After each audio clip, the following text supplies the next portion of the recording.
Hi, this is Dr. Harvey Robbins again. I wanted to take a few minutes and revisit the issue of lying and who's telling the truth. You know, some people say that Hillary Clinton is a pathological liar and Donald Trump is this psychopath who doesn't know the truth from a lie. And I wanted to just briefly talk about this article I just read, and it just reiterates some research I read about years ago about what happens to the brain of people who lie all the time.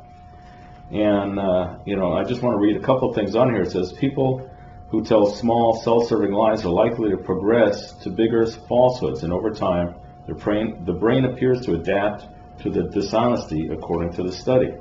And it's a slippery slope. It's called lying as a slippery slope. And one of the things that this article was saying was that people who tend to lie on a regular basis, whether they do it intentionally or unintentionally, it could start out as a white lie, like trying not to hurt someone's feelings. But as over time, as you continue to lie, the brain becomes desensitized to whether it's right and wrong, and it becomes easier to tell the next lie. So if you take a look at Hillary Clinton, who's been in politics for most of her adult life and has had to deal with telling certain people something and another group something else in order to get their support, it comes across as a lie. But to her, in her perception, it's not really a lie because she's telling people what they want to hear. That's not lying to them. It may be a little deceptive, but there is a difference between deceiving people and out and out lying to people. So if you look at Hillary Clinton, she probably doesn't know the difference between the truth and a lie at this point in her life.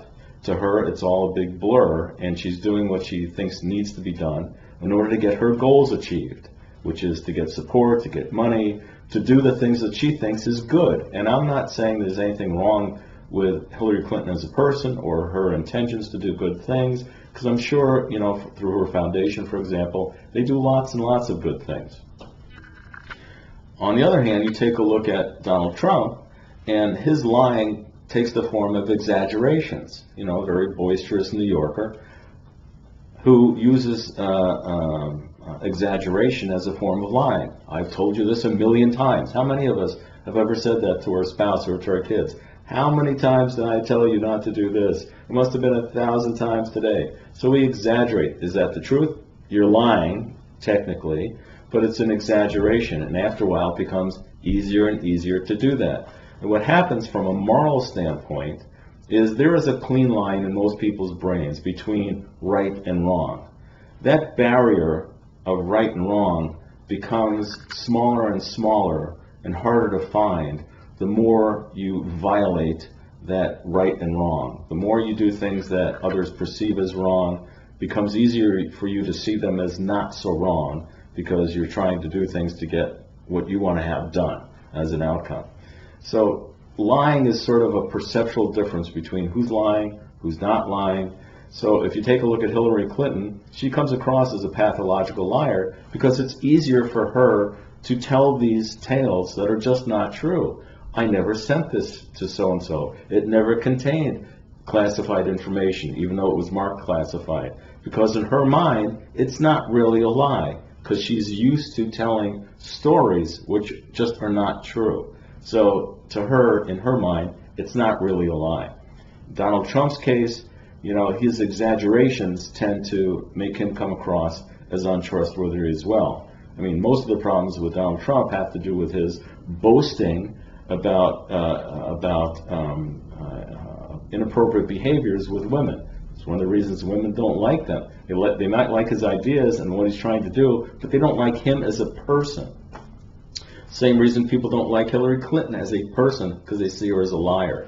So if you take into consideration that both of them are lying on a regular basis because they can't help themselves at this point in their lives, they're both late 60s, early 70s, if you forgive all of that issue that they can't really determine whether they're lying or not, and look at the issues that are important to them and where they want to take the country, then it makes your decision come election day in a week or so a little easier.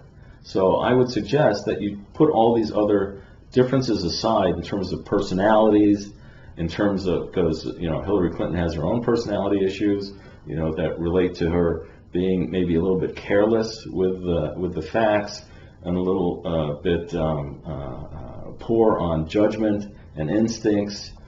Donald Trump might have good instincts, but he comes across as someone who's not trustworthy, so you can't even trust his actions. So if you put all those aside and you just try to focus on what they're trying to accomplish for the country, it might make your job a little bit easier come Election Day.